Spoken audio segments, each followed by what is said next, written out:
Hulk শখ করে গিয়েছিল একটি সোনার হার কিনতে, কিন্তু দোকানদার তাকে বলল, তুই তো গরিব, এখানে শুধু বড়লোকরা আসে। অপমানে বুক ফেটে যাচ্ছিল হাল্কের। রাস্তায় হাঁটতে হাঁটতে সে কাঁদছিল আর ভাবছিল, এত টাকা পাব কোথায়।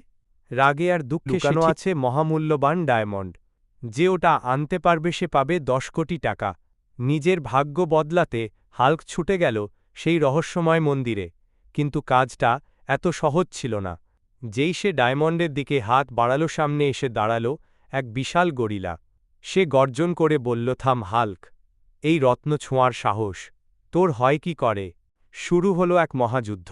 গরিলাকে হারানোর জন্য বন্ধুরা আমাকে লাইক সাবস্ক্রাইব করে, যাতে আমি করি লেখা হারাতে পারি।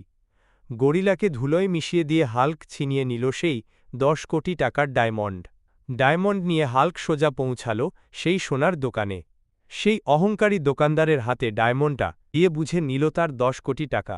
যে দোকানদার তাকে অপমান করেছিল সেই পুরো সোনার দোকানটা কিনে নিল